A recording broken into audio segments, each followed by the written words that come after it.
Picture this, two farmers, same state, same acreage, same soil. One is barely breaking even growing corn, working 80-hour weeks watching commodity prices eat his margins alive. The other, she's pulling in over $100,000 from a single acre. No government subsidy, no special equipment, just a smarter crop choice. This isn't a fantasy. This is happening right now across America.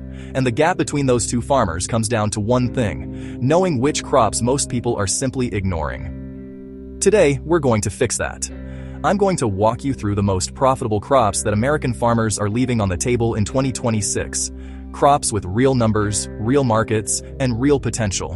Whether you're working 5 acres or 500. Let's get into it. First, let's set the stage. American agriculture is in a strange place right now. Corn is forecast at $3.90 per bushel, and soybeans at $10 per bushel in 2025, both below break-even for many producers when accounting for full production costs. INECTA government support payments help, but they don't fully plug that gap. Millions of acres are being farmed at a net loss. And yet, year after year, farmers plant the same corn, the same soybeans, the same wheat, because that's what they know. Meanwhile, a quiet revolution is happening in specialty crops. With rising consumer demand for health foods, organic products, and specialty crops, a growing number of growers are now focusing on high-value, high-demand crops that can sell at premium per-pound prices.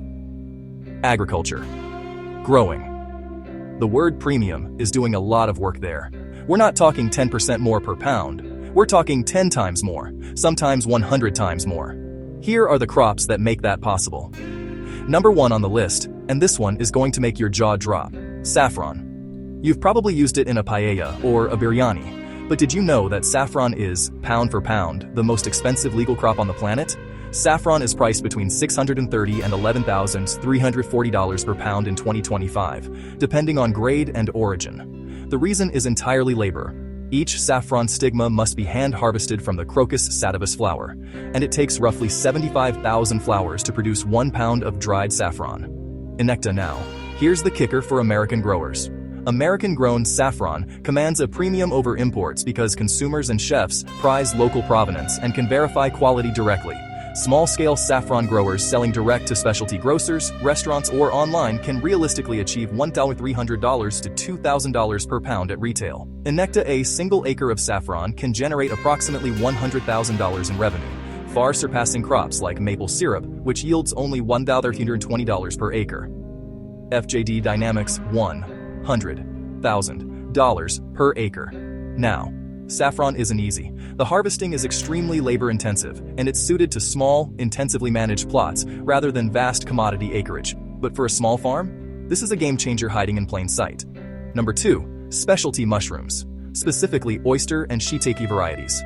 Specialty mushrooms grown indoors have potential gross revenues of $43,000 to $130,000 per acre for indoor operations. INECTA: that's not a typo. Oyster mushrooms can produce up to 25 pounds per square foot, and best of all, they can be grown vertically in large hanging bags to maximize available space. Mushrooms don't last long after being picked and are difficult to ship across the country, so local growers have a built-in advantage over larger commercial operations. Grow cycle. Think about that last point. Big Ag can't easily compete here. The local mushroom farmer who sells directly to chefs and farmers markets wins by default because freshness is everything with mushrooms, and distance kills freshness. You can sell 5 pounds of oyster and shiitake mushrooms for anywhere from $26 to $33. United Farm Mortgage. That math adds up fast when you're running vertical growing bags stacked to the ceiling of a small warehouse or barn. Number 3 is one of the fastest growing segments in all of food: microgreens. If you haven't heard of them, microgreens are simply baby vegetable seedlings harvested just 7 to 14 days after germination. Chefs love them, health enthusiasts love them, and farmers love them because the economics are almost absurd. The microgreens market was valued at $3.0 billion in 2025 and is estimated to grow to $5.71 billion by 2031 at a compound annual growth rate of over 11%. Mordor Intelligence. A single 10 by 20 inch tray of radish or sunflower microgreens can yield $20 to $30. Flavor 365. Now multiply that by hundreds of trays, multiple harvests per month, 12 months a year.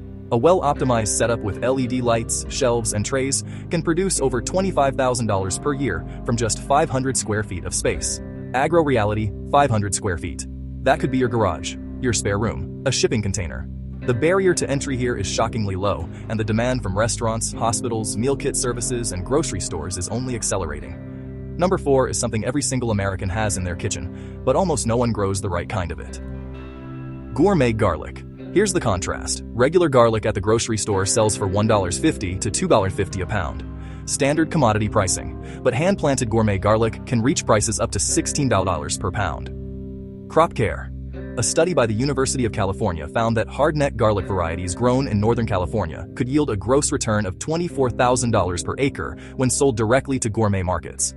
The demand for organic garlic has increased by 12% annually in North America since 2020. Agro-reality garlic takes just 3 months to harvest after seeding. It stores well. It ships well. The market is established and hungry. Pun absolutely intended. For a small farm trying to break into specialty food markets, this is one of the lowest risk, highest return entry points available. Number 5 requires patience.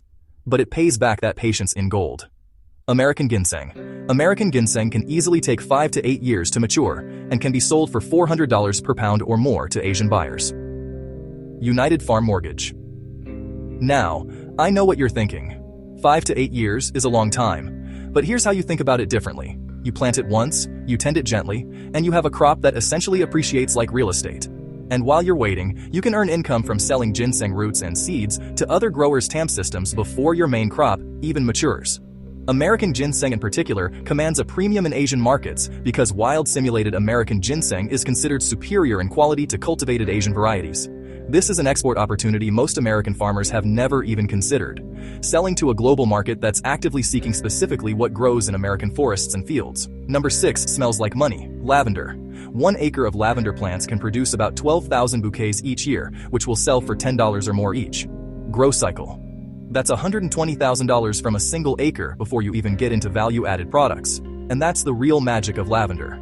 You can easily make $120,000 per acre by selling dried or fresh lavender, and that figure can grow considerably if you create value-added products such as lotions or soaps. United Farm Mortgage lavender farms have also become agritourism destinations. People pay just to visit a lavender field, to take photos, buy handmade products, attend events. Some lavender farms in Oregon and Washington now make more money hosting visitors than they do from the crop itself. That's the kind of business model most commodity farmers can't even dream of.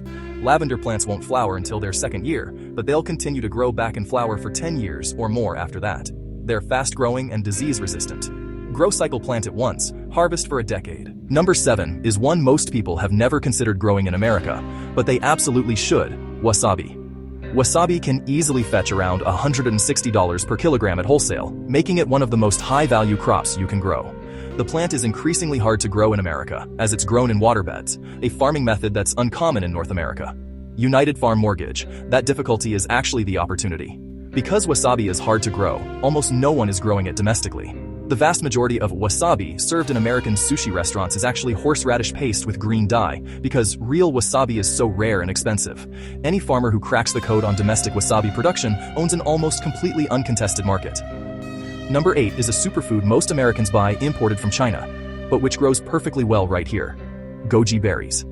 An acre of goji berries can fetch up to 7,000 pounds of produce, and a pound of dried goji berries trades for over $20, a fairly reasonable price. They're disease-resistant and able to thrive in a variety of soils and climates. Rural only. The superfood market is not a fad. It's a multi-billion-dollar permanent shift in how Americans eat. And right now, goji berry shelves at Whole Foods and Sprouts are stocked entirely with Chinese imports. That's a domestic supply gap just waiting to be filled. Now, I want to take a step back for a second, because I've just thrown a lot of numbers at you, and I want to be honest about something. There is no most profitable crop universally. What turns out to be the most significant factor in farm profitability is the management skills of the people making farm decisions. Penn State. Every crop on this list has made someone rich, and every crop on this list has lost someone money. The difference is almost never the crop itself. It's the marketing. It's whether you built relationships with buyers before you planted. It's whether you understood your local climate and soil. It's whether you had the patience to stick out a multi-year establishment period. The most successful small-scale farmers are masters of their local market, focusing on quality and direct sales rather than chasing headline-grabbing numbers. Flavor 365. The biggest mistake a farmer can make after watching a video like this one is to go plant 5 acres of saffron next week without a single buyer lined up. The second biggest mistake is to never try something new at all, to keep planting commodity corn at a loss because it's what their grandfather did. The path forward is a middle ground. Start small, build one market relationship, prove the concept on a quarter acre, then scale. American agriculture is at a turning point in 2026. Commodity prices are punishing. Input costs are brutal. Climate unpredictability is real. But for farmers who are willing to think differently, to look past the corn rows and the soybean fields, there has never been a better time to be a specialty crop grower. Saffron, mushrooms, microgreens, gourmet garlic, ginseng, lavender, wasabi, goji berries.